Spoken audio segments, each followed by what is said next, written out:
E sen máis, iniciamos esta presentación. O libro que vedes aquí titúlase Do inverno e as paredes.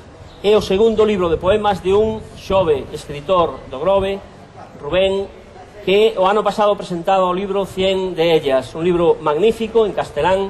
Este ano este poemario é un poemario en lingua galega e realmente é un fantástico libro de poemas.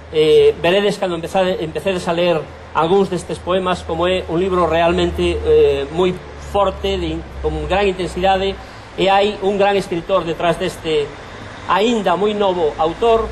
En primeiro lugar vai vos falar o editor deste libro, que é Miguel Muñiz, de Todo Grove Edicións.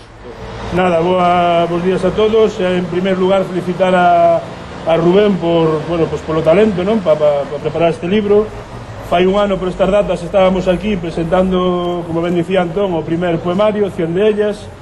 Este ano, pois casi un ano despois, estamos presentando o segundo, non? Que é en galego. Invitaros a todos a que o merquedes, que poidades disfrutar del. E, felicitar a Rubén polo talento, que ten un gran talento, que seguro que non vai a ser o último libro. Tamén darlle gracias á familia que polo apoio que mostrou e pola sensibilidade, tamén por poder contar con unha empresa local, Todo Grove Edicións, para poder publicar este libro. Nada máis, deixamos con Rubén, que agora vai facer unha lectura aquí de poemas. Ben.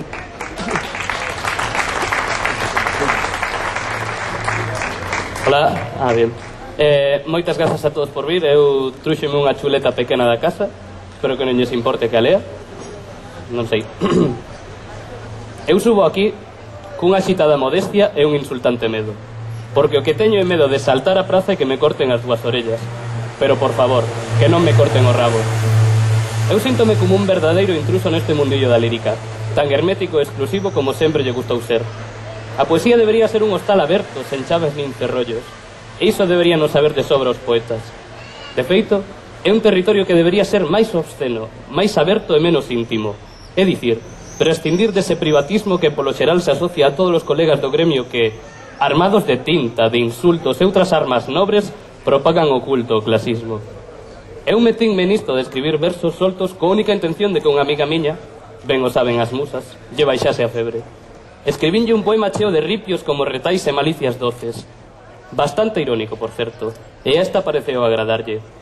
O peor é que non foi únicamente a ela, senón que, para o meu asombro, a outros e outras, parece que lles gustou a idea de que eu o retratase con cómico respeto e algo de tristura, que espero que me perdoen.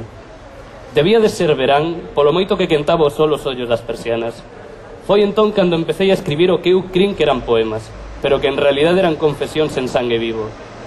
En cada unha destas obras, voume insultando minuciosamente ata quedar reducido a unha lacrimóxena caricatura de min mesmo. Se mo permiten, voulles contar unha anécdota de Arthur Rimbaud, un poeta francés. Pois Rimbaud quedara cun amigo que non vira dende hai moito tempo e preguntoulle que tal estaba. Este respondeulle: ben, son moi feliz. E Rimbaud respondeulle: como puideches caer tan baixo? Pois así é exactamente como eu me sentía cando comecei a escribir este libro. Fuxitivo, mordaz, líbero e insultantemente feliz. Non sei se o saben, pero é realmente complicado escribir cando un se atopa eufórico. De feito, a tristura e a soidade son as mellores musas que un pode atopar. E son as que menos cobran e as que sempre están aí, as que non emigran. Era imposible vincular nun ente común o eu real e o eu poético. Un era cínico, arrogante, vanidoso, hipócrita, iracundo, e outro estaba nun libro. E ambos parecían vivir en evidente contradicción. Está claro que un dos dous minte, e o tempo volverá a exercer de sabio xuiz para determinar cal dos dous era. A cuestión é que este tempo non pasa en van, e 20 anos non son nada, como diría Gardel. Continuei escribindo sen a menor intención de ser profesional do verso. Non quería ser nin Neruda, nin César Vallejo, nin Quevedo, nin Ángel González, nin Uxío Novoneira. Non, eu quería ser máis ben Joaquín Sabina, con esa estética crápula e canalla, ou incluso Bob Dylan, con ese halo de misterio e esa voz de órgano de penumbra cantando o intangible. Pero non, bástame con ser Rubén Luengo, que xa é bastante dura a realidade e xa bastante caro me cobran o aluguer deste corpo. Súbome a este estrado cos collóns da alma de gravata. Non sei como sentirme, se orgulloso ou insultado. O que sinto é que estou facendo un espantoso ridículo e que a maioría dos asistentes seguro que se lles ocurrían 100.000 novas ideas que facer en lugar de estar aquí. Ese é precisamente o verdadeiro problema da cultura contemporánea. que non hai dita cultura. Foise abandonando progresivamente a literatura, a arte, a música, o cine, por métodos moito máis pragmáticos, especialmente nestes tempos de crise. Recoméndolles, se teñen oportunidade, que hoxe acudan a homenaxe que se lle vai a dedicar a Xoán Fuentes na Casa da Cultura de San Vicente. Eventos así valen a pena, sobre todo nun país cuxa maior ventaxa cultural parece ser xirar a dereita co semáforo en vermello. Non quixera esquecer os clásicos agradecementos que tamén se adaptan a estas cerimonias. Tentarei ser escueto, ou podería rematar como Pedro Almodóvar estar aquí todo o día. Quixera agradecerllo en primeiro lugar a Miguel e o seu equipo, que unha vez máis limaron comas, templaron exabruptos e vestiron o libro de gala.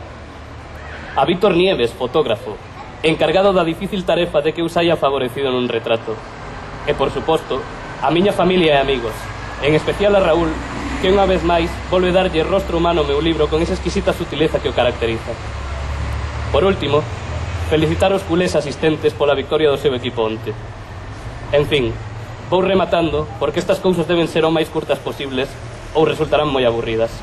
Oxalá este libro sirva para o que ten que servir a poesía, que é para quentar o corazón cando teña frío. Moitas grazas.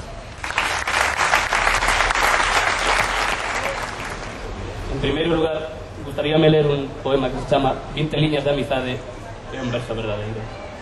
O verán é un himno transitorio. Seino porque yo din os teus ollos os meus lóstregos de bardo decadente. Aparecen borrosos, levemente alborotados, nubrados e sí, fermosos. Para saberme vivo, para recuperar o ámbar das follas de novo e verme reconvertido en ninguén, invadiume un desexo profundo de verte e existirme contigo outra vez e volver a gritar Pablo Neruda nas prazas públicas. Tamén o desexo confirmou con pátina esta soidade, e frenético e sanguíneo, case moribundo, de devolverte con palabras o silencio e apartar os poemas para darchos frágiles como linguas de vidro e limbrar o teu tempo esquecido. Por iso non presumo de alma propia, por iso callo vítima da túa magnánima amizade.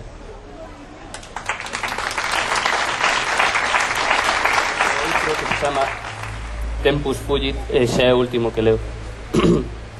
Comezou a tinguirse de outono a praia prohibida e as pombas optaron por deixar soas ás prazas, as estatuas. Os rapaces resignáronse a volver a cargar coa mochila, a espertarse outra vez cedo. Eles aínda non o sabían, pero intuíano dende hai tempo. Con ollos de orfo, as rúas desvelaránse baldeiras e somnolentas, pero coa entrada do alba como unha frecha polas fiestras, encheránse de caos, de charcos, de cigarros apagados, ata converterse en sinónimo de vida. Podería lembrar un aínda aroma luns coxeando a través dos cereais e do leite, ademais de inmerecida atención que recibían os poetas con máis de 5 sonetos de experiencia fronte ao concello, a hora da sexta e do café nos bares da Rúa Castelao. Pero, sobre todo, non debo esquecer esa última imaxe do cristal reflectido, patético, energúmeno e triste, que me enviaba sinais de desacougo e desaprobaba as miñas esperanzas, brandindo esa insá mirada de orfo adolescente descontento, orgulloso de saberse novo, ademais de libre, desenfadado.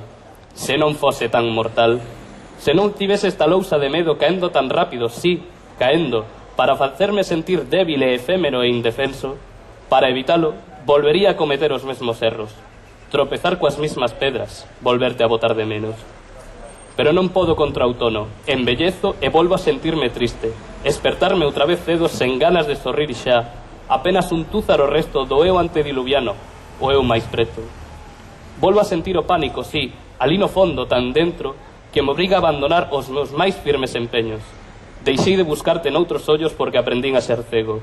Cambiei a madrugada polas cinzas dun sol negro. E noto o tarde, demasiado novo vou crecendo e fágome máis mudo, máis triste, máis sabio e máis bello. E cando xa nada sexa, cando me leve o vento, fundireime prácidamente co lastivo, fatuo tempo. Moitas gracias. Ben, Rubén, parabéns, non se pode dicir outra cousa. 18 anos, 2 libros, vai a talento. Outros necesitaríamos varias vidas para poder xuntar 4 palabras seguidas e que tuveran algo de sentido, e en cambio aquí un rapaz de 18 anos, segundo libro. Desde logo é para admirar. Este é o talento que na cultura temos aquí no Grove, e desde logo hai que apoiarlo e hai que poñerlo en valor, como se di agora. Quixera ademais facer un chamamento a todos os que estamos hoxe aquí, porque hoxe, todos os días, pero eu creo que hoxe é o día para mercar un libro, para estar cos amigos e os compañeiros, coa familia, disfrutar, falar, conversar. En definitiva, o que significa un día das letras galegas. Quixera tamén dar os meus agradecementos e os meus parabéns a todo Grove Edicións. Creo que con este xa levan 6 libros editados, tamén de aquí do Grove, con xente do Grove, apoiando a cultura do Grove. É para estar tamén satisfeitos e, desde logo, animalos a seguir por este traballo e por esta vía. Pouco máis que dicir, os stands das librerías siguen abertos, música ambiental, o día acompaña, eu creo que é un día para disfrutar. Nada máis, moitas gracias, parabéns a Rubén, parabéns a todo Grove Edicións, moitas gracias a todos vostedes e a seguir disfrutando. Gracias, bons días.